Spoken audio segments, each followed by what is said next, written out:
very first Baldur's Gate 3 build I ever did was for Geralt, so it only makes sense to come back now for Yennefer of Vengerberg. One of the most powerful casters on the continent and a long-term lover of the White Wolf, Yennefer is truly a unique character and one that fits perfectly into Baldur's Gate 3. But how exactly do you go about creating her in this masterpiece of a video game? Well, let's get to the character creator to get started and find out. Starting, as always, with her race. Yen is actually 1/4 elf, and in the Witcher world, elves are essentially all one race, so we can pick the option that works best for our playstyle. However, no matter what we choose, we're going to get standard movement speed, proficiency with weapons that don't really matter, dark vision, which is a nice touch, and resistance to charms and sleeping magic. For subrace, I'm going with High Half Elf, since that gets us a cantrip, which is the most useful by far out of the 3 choices for our build. Because of this, we can instantly pick up a cantrip, and I went with Firebolt, but the game was being a little bit buggy, so actually I went with Empty Black Box, which is my favourite spell in the game now that I think about it. With that picked, we can get into appearance. I'm going with Witcher 3 Yen, since she's the one that I know and love the best, Team Yen for life, and is probably the most popular version of the character. Anya does a fine job, but man, the writing really does her dirty.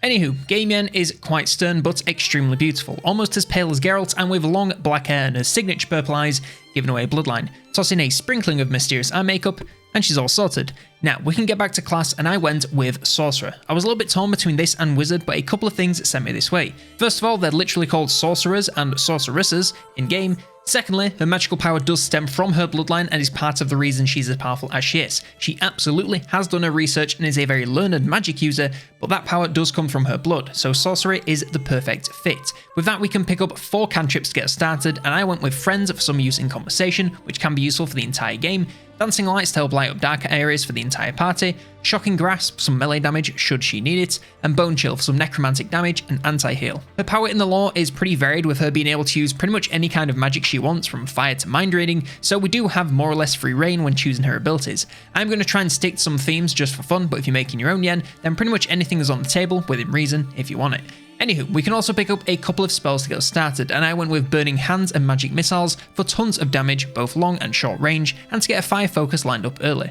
For subclass, I'm sticking with Wild Magic. It makes the most sense for her character mainly because the other two make literally no sense, so we're sticking with it. We gain the ability to improve a range of rolls and the possibility of Wild Magic surges whenever we cast for extra effects for free. For background, I went with Sage. While she was probably more of an urchin grown up due to extreme poverty and being outcast from her family, her time at Aretuza studying magic is far more important to her character and abilities, so I'm going with Sage to reflect this. This will gain her bonuses in Arcana and History checks, both of which fit her perfectly.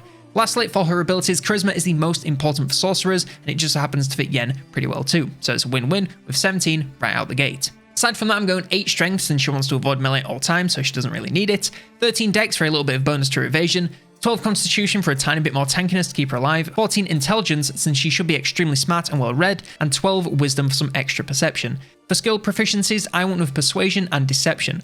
Honestly, we really didn't have a lot of choice here, and these two fit pretty well anyway, so we're as good a choice as any. With that, we can get into what gear you should be using and how to play her in game. Since she should be using spells not really doing any actual combat, we're going to go purely for looks here with the gear. You can give her a staff purely because they normally have all kinds of nice effects for casters, but no melee weapon makes as much sense, and the same with ranged. If you want to go for the exact look, you could probably go with absolutely nothing since that's how she appears in game, but the staffs are just fine and work for a character. After this, stick to dark clothing, making sure to stay fashionable whilst getting the best bonuses you can from magical items, and with this lovely number and some black dye. The black is the most important part here since that's kind of her entire dealio. Honestly, there's not much to say. As long as she's wearing full black and wearing clothing instead of armor, you're pretty much there. As for playstyle outside of combat, Yen is a former royal advisor, so is no stranger to charming whoever she needs to get her way. Both through the use of magic and her charisma, she puts those around her under her spell to do her bidding and help her get what she needs. Her main goal these days is to find Ciri and Geralt and live the family life she always wanted. However, in Faerun, she's simply looking for a way to safety so she can get back home, and that starts with getting rid of these tadpoles. In the grand scheme of the world, I believe she'd get wrapped up in everything going on and be on the side of good, taking down the absolute and keeping the world free. She may be a little slow to come around and care about others, but if Geralt has taught her anything, it's that evil in all forms is never the right path no matter what's going on. Besides, she needs to pick a side in this conflict to progress the story at all, and this is the one that makes the most sense. She may be a bit frosty, but once those around her wear down her defenses, she'll be fiercely loyal and mainly surrounds herself with other like-minded magic users. This makes Gale a great addition with his lust for power matching her own, as well as Shadowheart, who Yen will see as a kindred spirit, fighting with the darkness and light in equal measures. Honestly, most companions with the exception of a certain evil drow make perfect sense, since she's no stranger to odd alliances to get shit done, so just choose who fits best with your playstyle. Romance, however, should be left off the table since we all know that a one true love is Geralt, and if you disagree, you're wrong and I don't like you. However, if you co-op with someone using my Geralt build, then go right ahead, I'll allow it. Lastly, as far as the tadpoles are concerned, while she may have a love of power, I don't believe she'd allow herself to be corrupted by something like a mind flayer in order to seek it out. Her entire thing is that she wants to control her own life and destiny, so going tadpole free is the best way to do that. And with all that sorted, we can now finally move on to the levels. If you ask me, Yen is a pure sorcerer, so we're going to be sticking with that for the whole 12 levels to get access to those high level spells for the endgame.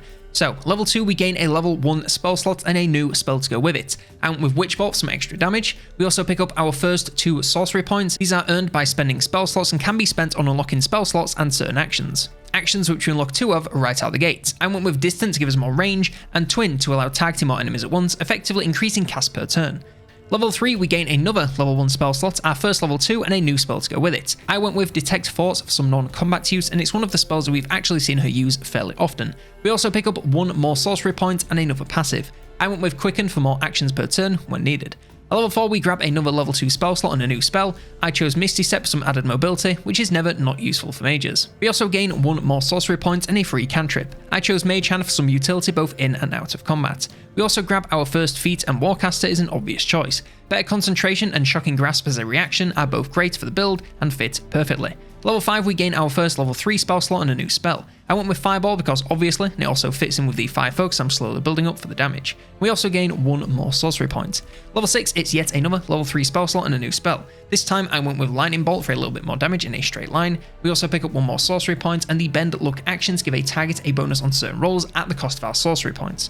Level 7 we gain our first level 4 spell slot and a spell to go with it. I chose Dimension Door because it's literally one of her most used abilities, transporting herself and allies all around. And of course we grab 1 more sorcery point. Level 8 is another level 4 spell slot and a new spell. This time I went with Wall of Fire for even more high fire damage, and of course another sorcery point and a second feat. I went with Spell Sniper, mainly for the easier crits, but also Eldritch Blast is never a bad option. At level 9 we gain yet another level 4 spell slot, our first level 5 and a new spell to go with it. I chose Hold Monster to keep more threatening enemies still so your party can deal with them easier.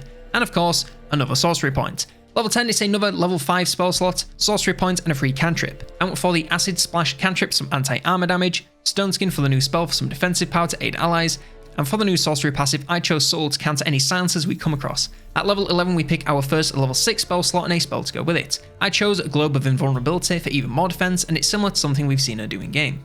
And we claim another sorcery point as well as the controlled chaos feature. This causes wild magic surges whenever enemies cast spells nearby, triggering all kinds of magical effects. Finally, at level 12 we gain our final sorcery point and a new spell. I chose Arcane Gate to allow for easier travel between 2 points for some great utility use for allies. And for a final feat, I went with Elemental Adept of Fire to push our fire damage just a little bit more and cement our focus. In her final form, Yen should be able to talk her way out of almost any situation, and when combat is unavoidable, throw down with the best of them, taking out tides of enemies with her powerful fire magic. She'll also be a great support specialist with a limited but powerful set of defensive spells to keep herself and allies safe from damage for as long as she maintains her concentration. The focus on fire damage makes her great at area damage and dealing both high explosive damage and sustained damage over time, especially if she finds something flammable to aim at. Play your cards right as a backline's glass cannon, and the Absolute will run in terror from the Horsewoman of War. Apparently she's called that, and I've never heard her called that before, but the more you know. Anyway, that's everything for my Yennefer Vengerberg build for Baldur's Gate 3. Let me know what you think, or if you change anything in the comments down below. Like, subscribe if you want more Baldur's Gate 3 builds, then check out this video here to see my Geralt build.